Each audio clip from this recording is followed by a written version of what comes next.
ನಮ್ಮ ಲೈಫಲ್ಲಿ ಎಲ್ಲ ಕಣ್ಣೀರೇ ಇದೆ, ಇದನ್ನೇ ಹೇಳ್ತಾ ಇದ್ದೀರಾ ವಿನಾ ವರ್ಷ ಪೂರ್ತಿ ಅದೇ ಹೇಳ್ತಾ ಇದ್ದೀರಾ. ಒಂದು ತಾಯಿ ಬಂದು ಹೇಳ್ತಾರೆ, ದೂಕ ಸೆಬೆದರ್ ಮಾಗೋ ಬ್ರದರ್, ಜನವರಿಯಿಂದ ಡಿಸೆಂಬರ್ವರೆಗೂ ಅದೇ ಹೇಳಿದ್ದಾರೆ. ಆಗ ಇವರು ಸುಖ ಪಡೆಯೋದು ಯಾವಾಗ? ನೋವು ಅಂತ ಜನವರಿಯಿಂದ ಡಿಸೆಂಬರ್ವರೆಗೂ ಅದೇ ಹೇಳಿದ್ದಾರೆ. ಕೊನೆಗೆ 2020 ಬಂದಾಗ ಬ್ರದರ್ ಹತ್ರ ಹೋದೆ, ಒಂದು ವರ್ಷ ಹೋದೆ, ನಾನು ಏನು ಬರಲಿಲ್ಲ, ನನ್ನ ಗುಣನೇ ಆಗಿಲ್ಲ, ಕಾಲು ಯಾಕೆ ಗುಣ ಆಗಿಲ್ಲ? ಒಂದು ವರ್ಷ ಪೂರ್ತಿ ಏನು ಹೇಳಿದೆ ನೀನು?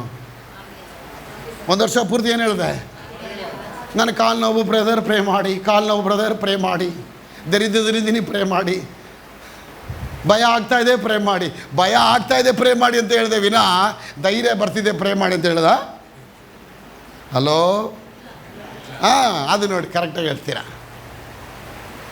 ಮನೇಲಿ ಏನಿಲ್ಲ ಬದೆ ಪ್ರೇ ಮಾಡಿ, ಮಕ್ಕಳಿಗೆ ಯಾರಿಗೂ ಬುದ್ಧಿ ಇಲ್ಲ ಬದೆ, ಎಲ್ಲ ಶನಿಗಳಿದ್ದಂಗಿದೆ, ಒಂದು ಓದ್ತಾ ಇಲ್ಲ ಬದರ್ ಪ್ರೇ ಮಾಡಿ, ಒಂದು ಓದ್ತಾ ಇಲ್ಲ ಅಂತ ಹೇಳೋದ್ರಿಂದ ವರ್ಷದ ಕೊನೆಯಲ್ಲಿ ಮಕ್ಕಳು ರಿಸಲ್ಟ್ ಎತ್ಕೊಂಬರ್ಬೇಕಾದ್ರೆ ಎಲ್ಲ 0 ಕೋಳಿ ಮೊಟ್ಟೆ ಎತ್ಕೊಂಬಂದಿರ್ತಾನೆ ನೋಡಿ. ಯಾಕೆ? ನೀವು ಬಿತ್ತಿದ ಬೀಜ ಅದು. ನನ್ನ ಗಂಡ ವಾಪಸ್ ಬರ್ತಾನೆ, ನಾನು ಮನೆ ಕಟ್ತೀನಿ, ನಾನು ಮೇಲೆ ಬರ್ತೇನೆ, ನಾನು ಅಭಿವೃದ್ಧಿ ಆಗ್ತೇನೆ, ಇದೆಲ್ಲ ನೀವು ಯಾವುದರಿಂದ ನುಡಿಬೇಕು? ನೀವು ನುಡೀರಿ ಬ್ರದರ್, ಆಯಿತು ನಾನು ನುಡಿತೀನಿ, ನಾನು ಊಟ ಮಾಡ್ತೀನಿ, ಊಟ ಮಾಡಬೇಡ ಓಕೆ ಅಂತ ಹೇಳಿದ್ರೆ, ಅಯ್ಯೋ ಅದು ಹೆಂಗಾಗತ್ತೆ ಬ್ರದರ್? ಅಲ್ಲ, ನೀನು ನುಡಿದ್ರೆ ನನಗಾಗತ್ತೆ ಅಂತ ಹೇಳೋದಾದರೆ ಆಗ ನಾನು ಊಟ ಮಾಡ್ತೀನಿ, ಊಟ ಸುಮ್ಮನೆ ಇದ್ಬಿಡು, ನಾನು ಹೊಟ್ಟೆ ತುಂಬ ಊಟ ಮಾಡಿ. ಸಿಸ್ಟರ್ ಹೊಟ್ಟೆ ತುಂಬ್ತಾ ಅಂದ, ಇಲ್ಲ ಬ್ರದರ್ ನನಗೆ ನೀವು ಊಟ ಕೊಡಲಿಲ್ವಲ್ಲ. ಹಾಂ, ನೀನು ಊಟ ಮಾಡಬೇಕೆ, ನಿನ್ನ ತಟ್ಟೆಯಿಂದ ನಿನ್ನ ಬಾಯಲ್ಲಿ ನೀನೇ ಊಟ ಮಾಡಬೇಕು. ಆಗ ನೀನು ನುಡಿದ್ರೇ ಅಲ್ಲಿ ಕೆಲಸ ಆಗತ್ತೆ. ನೀವು ನುಡಿಬೇಕು. ಏನು ನುಡಿಬೇಕು? ನನ್ನ ಮನೆ ಇಂಪ್ರೂವ್ ಆಗುತ್ತೆ, ನನ್ನ ಮನೆ ಚೆನ್ನಾಗಾಗತ್ತೆ, ನನ್ನ ಮಗ ಚೆನ್ನಾಗಿ ಮದುವೆ ಆಗಿ ಸೆಟ್ಲ್ ಆಗ್ತಾನೆ, ಒಳ್ಳೆ ಗಂಡು ಮಗು ಆಗುತ್ತೆ, ನನ್ನ ಮಗ ಮೊಮ್ಮಗ ಒಳ್ಳೆ ಒಂದು ವರ್ಷಿಪ್ ಲೀಡರ್ ಆಗ್ತಾನೆ, ನನ್ನ ಮನೆಯಲ್ಲಿ ಎಲ್ಲ ಆಶ್ರದ ತುಂಬಲ್ಪಟ್ಟಿದೆ. ಯಾಕಂದರೆ ವಾಕ್ಯ ಇಡಲ್ಪಟ್ಟಿದೆ, 1000ದಷ್ಟು ಮೇಲೆ ಬರಬೇಕಂತ ಪರಲೋಕದ ಯಜಮಾನ ಹೇಳಿದ್ದಾನೆ. ಅವರು ಹೇಳಿದ ಯಜಮಾನ ಹೇಳಿದ ಪ್ರಕಾರ ನಾನು ನುಡಿತಾ ಇದ್ದಾನೆ. From now on I decree and declare all the blessing will fall on my life. ನನ್ನ ಮನೆಯೊಳಗೆ ಆಕಾಶ ದ್ವಾರಗಳು ದೇವರು ತೆರೆದು ಸ್ಥಳ ಹಿಡಿಯಲಾರದಷ್ಟು ಸುವರಗಳನ್ನು ದೇವರು ತುಂಬಿಸಿ ವೃದ್ಧಿ ಮಾಡ್ತಾರೆ ಅಂತೇಳಿ ನೀವು ಆವಾಗ ನುಡಿಯೋಕ್ಕೆ ಆರಂಭ ಮಾಡ್ತೀರಾ. ನಾನು ಹೇಳ್ತೇನೆ, ಆಕಾಶದಿಂದ ಎಲ್ಲ ಅಸ್ಥಿಭಾರಗಳು ತೆರೆಯಲ್ಪಟ್ಟು ನಿಮ್ಮ ಮನೆಯ ಅಸ್ಥಿಭಾರಗಳು ಶೇಕ್ ಆಗಿ ನಿನ್ನ ಮನೆ ತುಂಬಿ ತುಳುಕೋ ಹಾಗೆ ದೇವರು ನಿಮ್ಮ ಮನೆಯೊಳಗೆ ಆಶೀರ್ವಾದ ತುಂಬಿಸಿರ್ತಾನೆ. ನೀವು ನುಡಿಯಬೇಕು. ಅದನ್ನು ಬಿಟ್ಬಿಟ್ಟು ನಾನು ಅಲ್ಲಿ ಹೋಗಿ ಶಾಸ್ತ್ರ ಕೇಳ್ತೇನೆ, ಇಲ್ಲಿ ಹೋಗಿ ಪಂಡಿತರ ಹತ್ರ ಹೋಗ್ತೀನಿ, ಅಲ್ಲಿ ವಿದ್ವಾಂಸರ ಹತ್ರ ಹೋಗ್ತೇನೆ.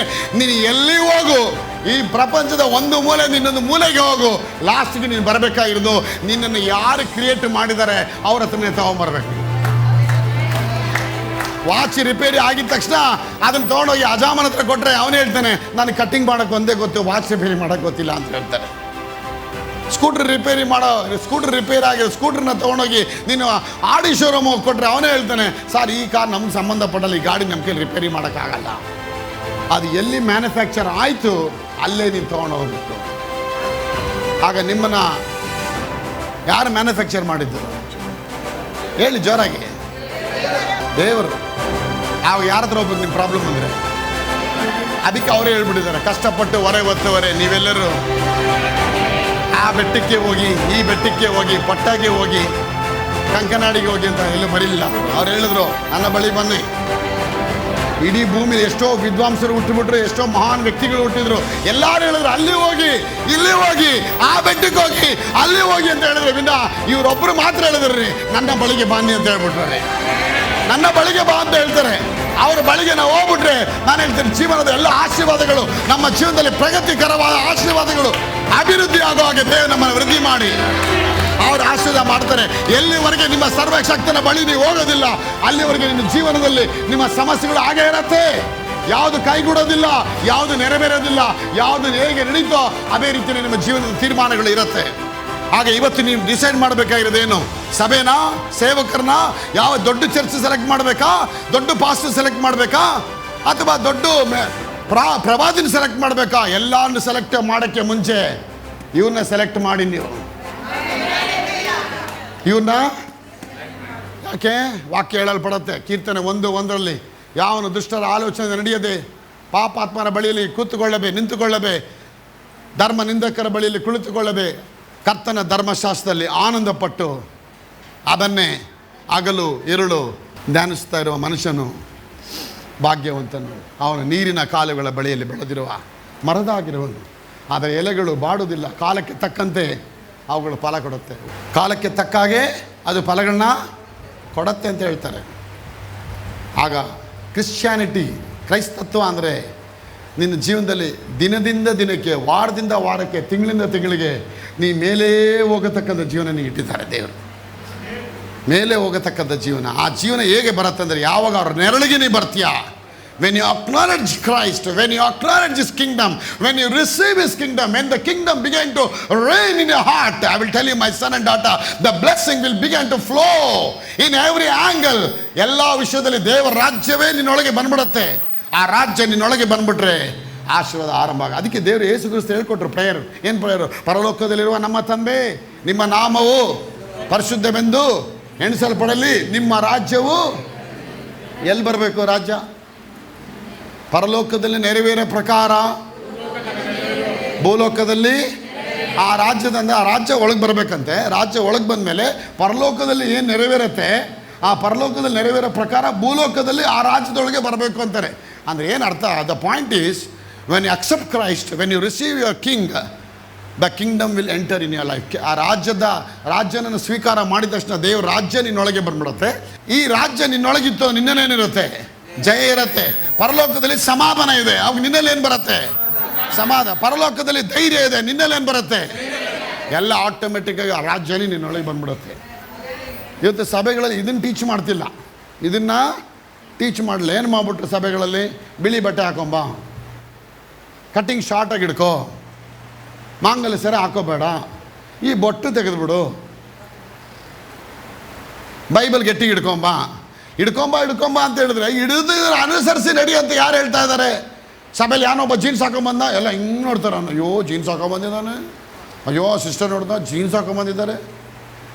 ಜೀನ್ಸ್ ಬಂದು ಪರವಾಗಿಲ್ಲಪ್ಪ, ಅದು ಇಲ್ಲೊಳಗೆ ಜೀನ್ಸ್ ಇಲ್ವೇ? ಜಿನ್ನಾತ್ಮ ಇಲ್ವೇ? ಆ ಜಿನ್ ಸ್ಪಿರಿಟ್ ಅಂದರೆ ಯಾರ್ದು? ದೇವರ ಆತ್ಮ ನಮ್ಮಲ್ಲಿ ಬರಬೇಕೆ. ಆಗ ಹೊರಗಿನ ತೋರಿಕೆ ಪ್ರಕಾರ ಜೀವನ ಮಾಡಬೇಡಿ, ಒಳಗಿನ ತೋರಿಕೆ ಪ್ರಕಾರ ನೋಡಿ. ನಿಮ್ಮೊಳಗೆ ಒಂದು ಭಾವನಾತ್ಮಕಗಳು ಚೇಂಜ್ ಆಗಬೇಕು, ಚಿಂತನೆಗಳು ಚೇಂಜ್ ಆಗಬೇಕು, ದೇವ್ರ ವಿಚಾರಗಳು ನಿಮ್ಮಲ್ಲಿ ಬರಬೇಕು. ಯಾವಾಗ ದೇವ್ರ ವಿಚಾರಗಳು ನಿಮ್ಮೊಳಗೆ ಬರೋಕ್ಕೆ ಆರಂಭ ಆಗುತ್ತೆ, ನಾನು ಹೇಳ್ತೇನೆ, ಆಶೀರ್ವಾದಕ್ಕಾಗಿ ತುಂಬ ನೀವು ಕೂಗಿ ಅಳೋದು ಬೇಕಾಗಿಲ್ಲ. ನೀವು ಕೂಗಿ ಅಳೋದು, ದೇವ್ರು ಹೇಳ್ತಾರೆ, ಕಪಟಿಗಳ ಹಾಗೆ ನೀವು ಮಾಡಿದ ಪ್ರಾರ್ಥನೆ ಮಾಡ್ತಾ ಇರಬೇಡಿ ಅಂತ ದೇವ್ರು ಹೇಳ್ತಾರೆ. ಅವ್ರು ತಿಳ್ಕೊಳ್ತಾ ಇರೋದು ಅಜ್ಞಾನಿಗಳು. ತುಂಬ ದೊಡ್ಡದು ಪ್ರೇ ಮಾಡಿದ್ರೆ, 1 hour ಜಪ ಮಾಡಿದ್ರೆ ಆ ಪ್ರೇಯರ್ ದೇವ್ರು ಕೇಳ್ತಾರೆ, ದೇವ್ರಿಗೆ ಸ್ತೋತ್ರವಾಗಲಿ ಅಂತ ಹೇಳ್ತಾರೆ. ಇಲ್ಲ, ದೇವ್ರು ಹೇಳ್ತಾರೆ, ಅಂತರಂಗದಲ್ಲಿ ನೀವು ಹೋಗಿ ಕೋಣೆ ಮುಚ್ಕೊಂಡು 1-2 ನಿಮಿಷ ಪ್ರೇ ಮಾಡಿ ಸಾಕು, ಆ ಪ್ರೇಯರ್ನ ದೇವ್ರು ಕೇಳ್ತೀನಿ ಅಂತಾರೆ. ಕೆಲವರಿಗೆಲ್ಲ ನಾವು ಫೋನಲ್ಲಿ ಪ್ರೇ ಮಾಡ್ತೀನಿ, ಫೋನಲ್ಲಿ ಹೀರಾಗಿರುತ್ತೆ ರೀ. ನಾನು ಹೇಳ್ತೀನಿ, ಸ್ವಾಮಿ ಇದೇಕಪ್ಪ ತಲೆ ಮೇಲೆ ಕೈ ಇಡಲಿಲ್ಲ, ಅವ್ರನ್ನ ನಾನು ನೋಡಲಿಲ್ಲ, ಅವ್ರು ಶಾರ್ಟ್ ಕಟ್ಟಿಂಗ್ ಮಾಡ್ಕೊಂಡಿದ್ದೀರಾ, ಬಿಳಿ ಬಟ್ಟೆ ಹಾಕ್ಕೊಂಡಾರ ನಾನು ನೋಡಲಿಲ್ಲ, ಅವ್ರ ಪೆಂತಗೋಸ್ತ ಬೇದಕೋಸ್ತ ಅಂತ ನಾನು ನೋಡಲಿಲ್ಲ. ಬರೀ ಫೋನಲ್ಲಿ ಪ್ರೇ ಮಾಡೋದು ಹೆಂಗಾಯಿತು? ಯಾಕಂದರೆ ಅವ್ರ ಫೇತಲ್ಲಿ ಬಂದುಬಿಟ್ರು. ಆ ನಂಬಿಕೆ, ಬ್ರದರ್ ನೀವು ಪ್ರೇ ಮಾಡಿ ನನ್ನ ಗುಣ ಆಗತ್ತೆ, ನಾನು ನಂಬ್ತೀನಿ ಬ್ರದರ್ ಅಂತ ಹೇಳಿದ ತಕ್ಷಣ ಅದೇ ದಿನದಲ್ಲಿ ಅವ್ರಿಗೆ ಗುಣ ಆಗೋಯ್ತು ರೀ. ಉಸಿರಾಟದ ತೊಂದರೆ ಇದ್ದಂಥ, ಶ್ವಾಸಕೋಶ ತೊಂದರೆ ಇದ್ದಂಥ ಗಂಡಸು ಪ್ರೇ ಮಾಡ್ತಾರೆ, ಫೋನ್ ಮಾಡ್ತಾರೆ, ಹಾಂಗ್ಕಾಂಗಿಂದ ಫೋನ್ ಮಾಡಿ ಹೇಳ್ತಾರೆ, ಬ್ರದರ್ ಉಸಿರಾಟದ ತೊಂದರೆ, ಲಂಗ್ಸ್ ಪ್ರಾಬ್ಲಮ್ ಇದೆ, ಉಸಿರಾಡೋಕ್ಕಾಗಲ್ಲ, ವೀಸಿಂಗ್ ಪ್ರಾಬ್ಲಮ್ಮು, ಉಸಿರು ಎಳೆಯುತ್ತೆ ಬ್ರದರ್, ಏನು ಮಾಡಬೇಕು ನನಗೆ ಗೊತ್ತಿಲ್ಲ ಅಂತ ಹೆಂಡ್ತಿ ಹೇಳ್ತಾಳೆ.